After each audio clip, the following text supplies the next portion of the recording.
जो भारतीय जनता पार्टी की सरकार है लगातार लोकतंत्र को कमजोर करने पर तुली हुई है। बाबा साहब भीमराव अंबेडकर भारत रत्न जिन्होंने वोट देने का अधिकार दिया है और इस अधिकार से कीमती चीज इस धरती पर कुछ नहीं है। इसको जिसमें इस देश के करोड़ों करोड़ों दलितों को, करोड़ों करोड़ों पिछड़े को और करोड़ों करोड़ों अल्पसंख्यकों को और देश के तमाम करोड़ों करोड़ों सम्मानित देशवासियों को वोट देने का अधिकार दिया है। लेकिन इस अधिकार को खत्म करके भारतीय जनता पार्टी लोकतंत्र को कमजोर करना चाहती है और इसके लिए तरह तरह का प्लान बना रही है।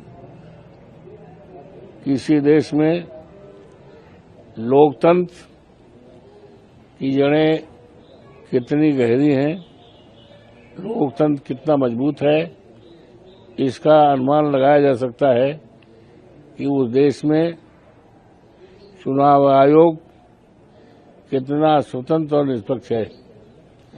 लेकिन अफसोस के साथ कहना पड़ रहा है कि हमारे देश का चुनाव आयोग ना तो स्वतंत्र है ना निष्पक्ष है, बल्कि सच बात यह है कि सरकार के दबाव में है और सरकार के साथ कंधे से कंधा मिलाकर, कदम से कदम मिलाकर सरकार के कहने पर ही काम कर रहा है, जो हमारे देश की लोकतंत्र की जो प्रणाली है उसको कमजोर कर रहा है।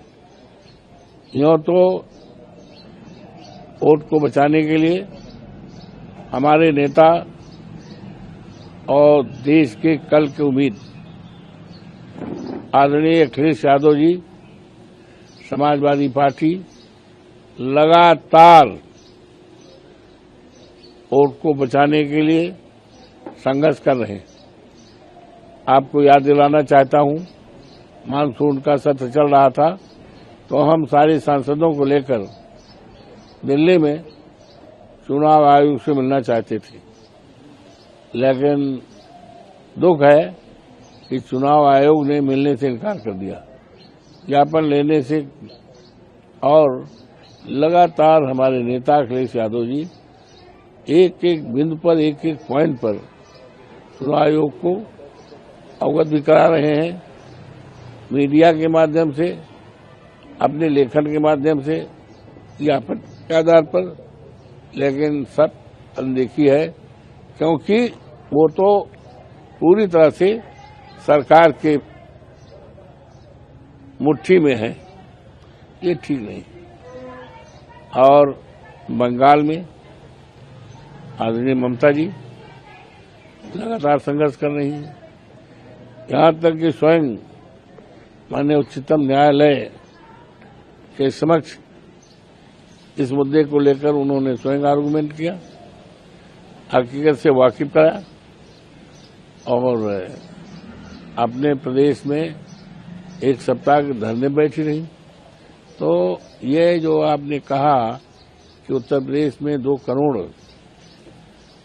लोगों का मत काटा गया है, ये मौजूदा सरकार ने कटाया है और जो वोट कटे हैं।